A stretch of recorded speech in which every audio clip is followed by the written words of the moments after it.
Consoles have historically provided much better bang for buck in terms of gaming. That's why the PC gaming is expensive stereotype continues to this day. However, with the release of the PS4 and Xbox One, which featured hardware largely equivalent to lower mid-range PC hardware circa 2012, the balance has shifted, with the focus shifting to efficiency with Nvidia's Maxwell architecture and with price-slashed AMD rebrands offering good performance at similar price points. Parts like the GTX 750 Ti suddenly made console-quality PC gaming viable for less than the price of a console. While both the Xbox One and PS4 have had price cuts since their launch in 2013, building a console-equivalent PC has only gotten cheaper.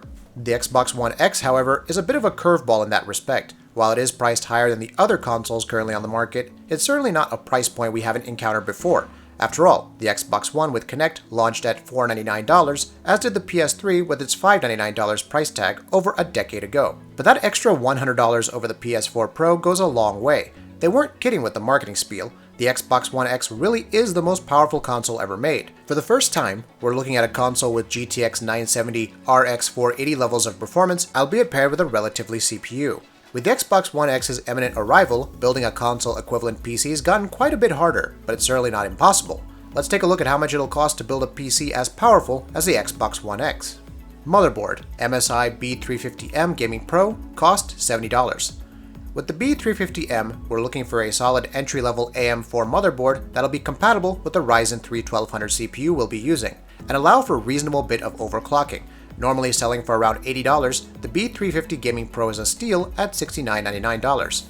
With a single PCIe X16 slot, a healthy number of USB 3.1 ports, and support for dual-channel DDR4 at up to 3200 MHz, the B350M gets the basics right, and importantly, keeps us within the target budget.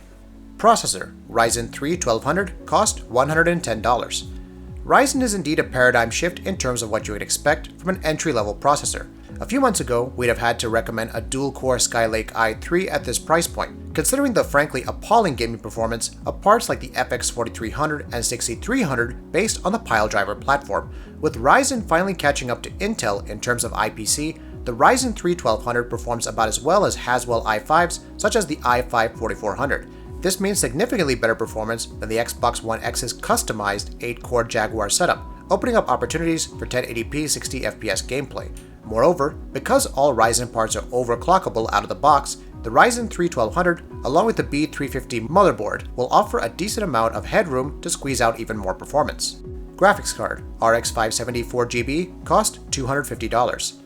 To be honest, this was a tough one. At launch, the 4GB 570 would have been a no-brainer, and importantly, at $169, it'd have brought the overall price of the build down to Xbox One X levels.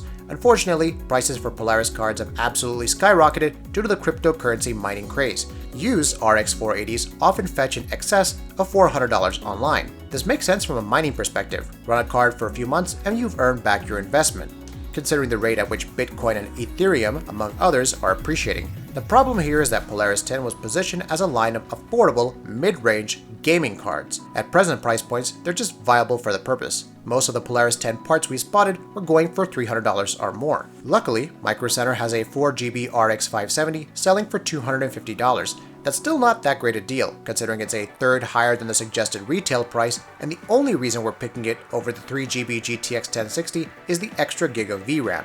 Running an R9 Fury here, we're feeling the pinch at 1080p, and things aren't going to get any better over time. The R9 570 is a good stand-in for the Xbox One X's GPU. The lower shader count is partially offset by higher core clocks, and in real-life scenarios, the RX 570 handles 1080p 60 and 4K 30 gaming reasonably well, as we'd expect the Xbox One X to as well. RAM: HyperX Fury 2x4GB DDR4, cost $76. Dual-channel DDR4 with the ability to crank clocks up to 2666 MHz. What's not to like? While 16GB of RAM would have future-proofed things a bit, the reality is that we're still far off from the Xbox One X's memory allocation. While it does have 12GB of DDR5, it's a shared pool.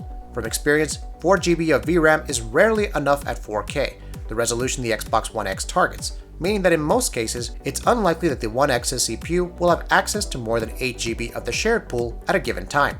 Ryzen scales well with faster RAM. With a moderate OC on the 1200 and the DDR4 at 2666 MHz, gaming performance will likely be well within the ballpark of Haswell i5s, which is nothing to sniff at. Storage: WD Blue 1TB 7200 RPM hard drive, cost $49. Would it be a good idea to include an SSD in this build? Yes. Would we be able to do that and keep the cost in check? Well, no. To get this build down to a price point that's at least in the ballpark of the Xbox One X, something's got to give, as storage is the logical part to cheap out on. The B350M has space for an M.2 SSD, something that can be added in at a later date if the need arises, but for the time being, we're looking at no-frills 7200 RPM hard drive with 1 TB of storage space. It gets the job done, just about. Power supply: Seasonic S12-2, 520 watts, cost $45. Both the Ryzen 3 1200 and RX 570 are frugal parts when it comes to power consumption. You don't need a monstrous PSU to power this particular setup. Still, it's good to have a reasonable degree of power headroom if you're considering overclocking the processor, GPU, or both. The S12-2 is a solid, reliable 80+ bronze certified PSU that's reasonably priced. And in it goes. Case: DIY PC Solo T1R, cost $25. We're of the school that doesn't subscribe to the idea that cases have to look nice. They need to be functional with reasonable airflow. The Xbox One X sure will look better than your build in this particular case, but at a bit shy of $25, it's money well saved. At $625, this build does cost a bit more than the Xbox One X, but on the plus side, the relatively powerful Ryzen 3 1200 won't face the kind of CPU constraints that'll likely prevent the Xbox One X from hitting 1080p 60 FPS in many games. With the 4GB RX 570, it'll also make a good fist at 4K 30 gaming, and of course, it's far more modular and upgradable than the Xbox One X. Moreover, a good chunk of the cost here is down to the fact that the cryptocurrency mining bubble has inflated the cost of AMD graphics cards. Is GPU mining of Ethereum going to remain profitable for the next several months? That's anyone's guess, and the thing about bubbles is that they burst. When, and not if, GPU mining ceases to become cost-effective, all of these cards are going to flood the second-hand market at incredibly low prices. Check back in 6 months' time. There's no telling, but the same build might well cost less than $499. However, at this point, if you were to make a gaming PC with attention to hardware compatibility and which is as powerful as the Xbox One, it will cost you $625, and that doesn't even include the operating system's price, which further makes Microsoft's latest machine a great investment. That'll be it for this video. If you like what we're doing, please go ahead and subscribe, and we'll see you next time.